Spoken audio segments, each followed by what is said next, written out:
Y'all, I went to a parade today that I've been going to my entire childhood. The interesting thing about it is, for the last several years, I haven't really been able to go um, because of, just me being on a mission, being on assignment. Um, and so that assignment has ended. And so I had the opportunity to go this year. Um, and it is so fun.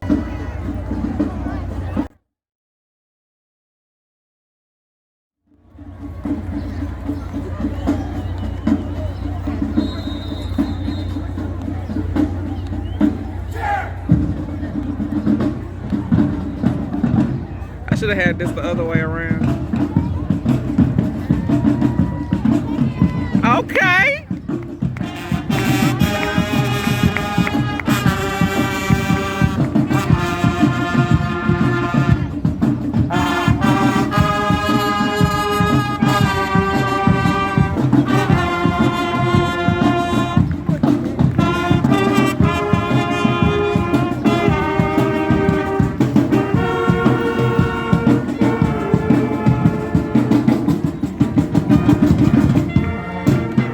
Hey. Hey.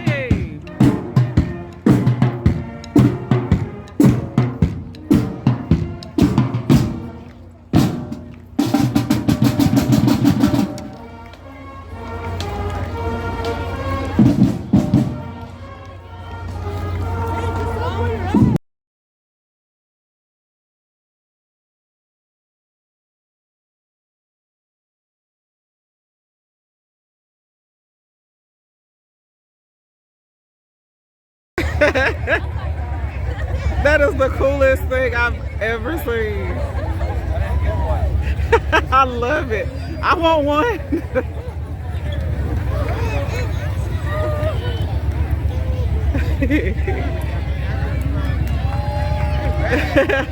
Cool hat.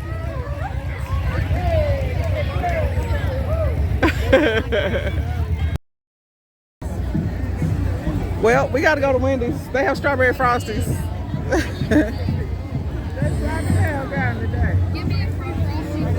Hey, Wendy.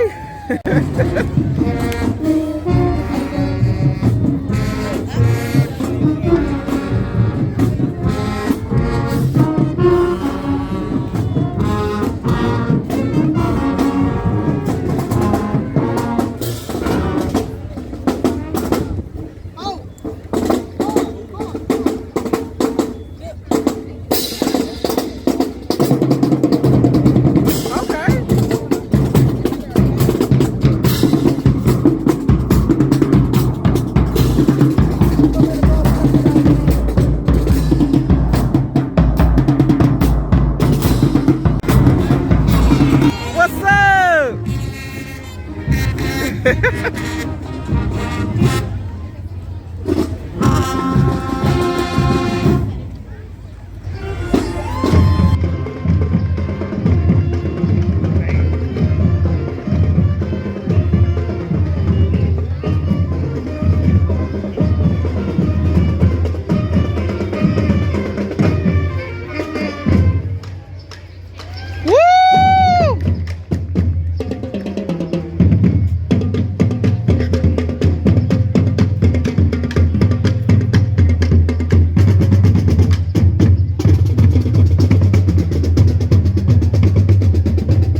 Don't come in here like that and stun on us.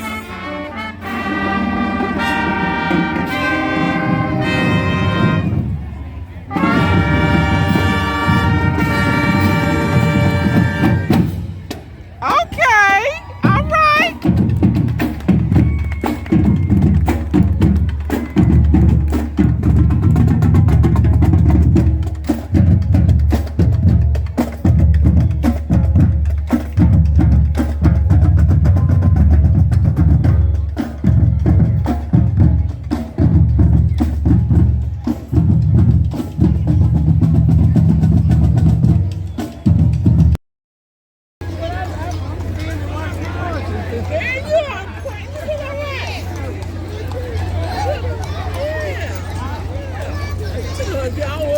Hey!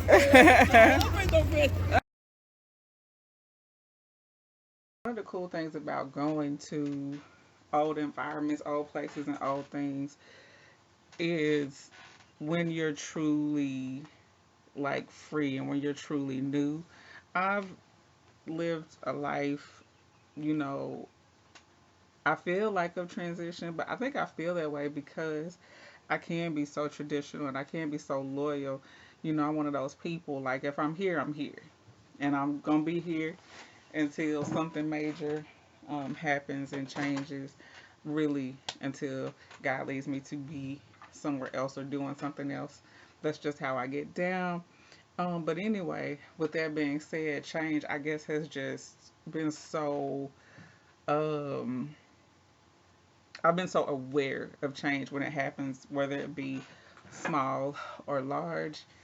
And anyway, when you truly change, because the thing about going back and looking back, it's really not a good idea.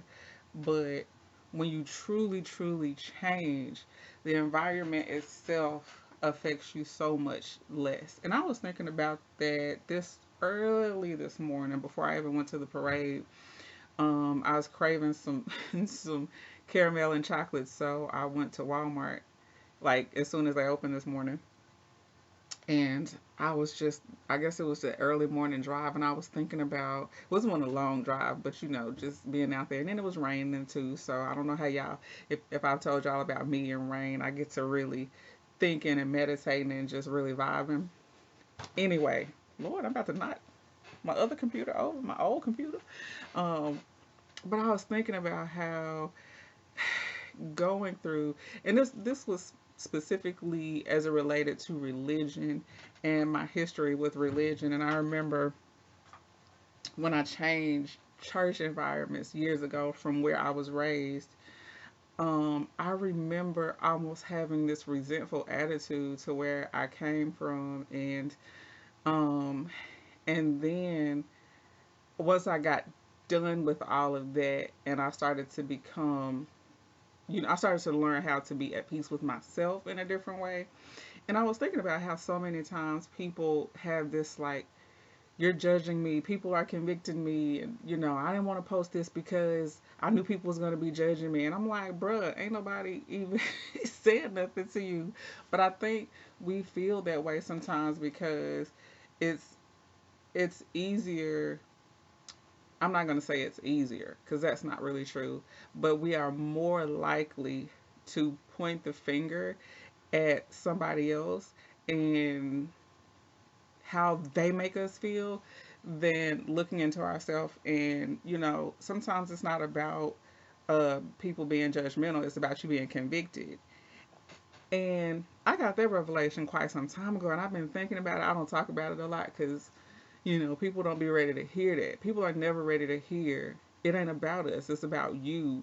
You know, do you have, the convictions of your beliefs? It has nothing to do with what I think or don't think about your life and your decisions and what your challenges and your trials. But like, once you really know who you are, it makes so much of a difference. I'm recording. Just a moment, please. I won't be long at all. Um, that's my mama. But what was I talking about? Just having, yeah, having your own convictions of your own beliefs. But then I thought about it from a different angle this morning specifically, and I've just been actually like just meditating on that. This is not about us, this is about your own convictions. But I saw it really in a different way today. Like I said, early this morning, before I even went to the parade, that sometimes your convictions, even of yourself, could be wrong, but they're still your convictions. It's not always a positive thing. Like, you know, you're, you know, you don't want to ask for help. And so when you do ask for help, or when you do say that you're going through something, or you're going through, things you can't handle and stuff like that, you feel this like defense because you don't even want to say, hey, I need help with this. So it's like, I don't want to just say pride, because I think sometimes there's a fear, of asking for help, or there's this, this just level of control that you feel the need to have over your life, because of the oftentimes when things happen to us, particularly when we're young, that we can't control, it makes us want to control things even more. And of course, this is something that I definitely got from my therapist, for sure. And y'all know that's therapy talk anyway. But it's really true though. And it's just like, now you try to micromanage every moment in your life to the point where I don't like asking for help, because you feel like people are not going to look out for you. And you also I think well, I put it like this: I think we need to remember, in those moments where we fear what people are going to do or not do, or when we are just, it's not, it's like, it's a fear that turns into this pride and this ego and this controlling thing. And it's just like, but you have to trust God, because you can't do it all yourself. They can't do it all for you. No human being, including your own flesh, is going to do everything you needed to do all the time. That's not how life really works. Um, that's why the grace of God and the sacrifice of Jesus Christ is there for our weakness. When we're weak, that's when he can really shine through us. And I feel like I've said this message in a different way, but all that to say, like, stand on your own convictions. I want to encourage you to do that more and more as you get older and older, to realize your life is not determined by other people, and you only have a certain amount of control over it yourself. Like, you have to trust the will of God, the process of God, and the purpose of God. I feel like I talk about this so much. I feel like I'm like repeating myself all the time, but there's so many different ways to look at this same scenario of trusting him and having faith in him regardless of us. You know what I mean? So you don't have to be perfect. There's no need for that. And people don't have to perceive you as perfect. People don't have to agree with every choice that you make for your life. It's not about them. Stand in your own convictions, and and be like affirmed in God. Period. So when you go back to those places where you never felt like you were enough, and you go back to those places where you were expected to appear a certain way or look a certain way, and you've changed so much, when you go back to that, you can have freedom to not have to conform to that, or to try to contradict that. You don't have to live up or down to anybody else's standards. And so stop blaming other people, okay? Because everybody is not mad at you. Somebody cool with you if you would let your guard down a little bit. I'm just throwing it out there. Chill out, guys. Peace.